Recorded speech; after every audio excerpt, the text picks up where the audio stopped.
Recently, we got a question about the drawers and the little tabs that hold them in and what happens when they break. Now, based on the wording, I think we're not talking about the tabs on the actual bin itself, but the ones actually in the fridge. Now, naturally, if these right here would ever break off, you can just buy these bins and replace those fairly easily. But what happens if you break off one of these that your bin goes onto? Well, I've got bad news. I'm starting to think you're the one who keeps putting in all these comments asking about fridge questions. That way I have to clean it every time. Why, yes. My name is at Christine's Pringle 393.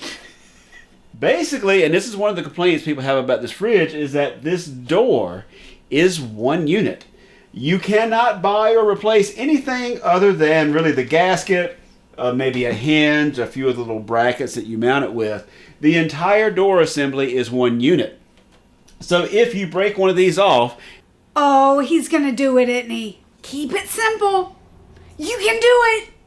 Now, you could always try to glue something, and there's always a way of doing that, but... He didn't do it. Is it going to be pretty? Is it going to last? Probably not. Really, the only true way to fix this is to replace your entire unit, and these are not cheap. You can still get them online, but this door is $500 to $600. In our case, that's like 25% of the cost of our fridge. So if I ever break one of these off, I'm probably just going to move my bin down one and keep on going. Now, in the old days, fridges were kind of like your house. All of the insulation was just basically fiberglass insulation in the door panels. You could actually remove door panels, take them apart. Nowadays, a lot of these things are using spray foam, just like a lot of the houses are switching over. And I am assuming that that might be one of the cases why this is a sealed up single unit, is they probably actually spray foam in between the metal outside, the plastic clamshell, stick them together, and it just expands up into that hole and fills it up. That is one of the complaints that people do have about these fridges, including on the freezer side. That wiring harness that sometimes breaks on these is running through that door, and that door is a one-piece unit that has to be replaced if one of those wires goes bad and you can't find a way to just slice it and repair it.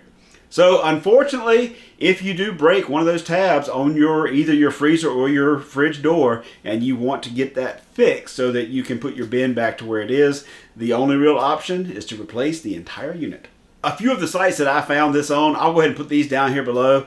I've got no affiliation with these. These are just some random sites that I Googled out there. So, you can look at the reviews and stuff and see if it's somebody you actually may want to buy from if you actually want to go this route. Now, if you happen to just want the bin itself, if just your bin is broken, you can get these. You can get the official ones from all of these same companies. You can also get some cheap knockoffs from Amazon. In fact, I'll see if I can find some links, and I'll throw those down there as well for the ones that fit this model. But always, you need to really check your part numbers and make sure it's going to fit yours. These bins do have issues with cracking. A lot of them are superficial. They don't actually cause to stop working, but you do get cracks in the corners. In fact, you'll see right here, we actually have some cracks in ours. There's a lot of information on this, and in fact, if you watch this video right here, you'll see that we have a lot of different videos of different questions that people have asked us about this model.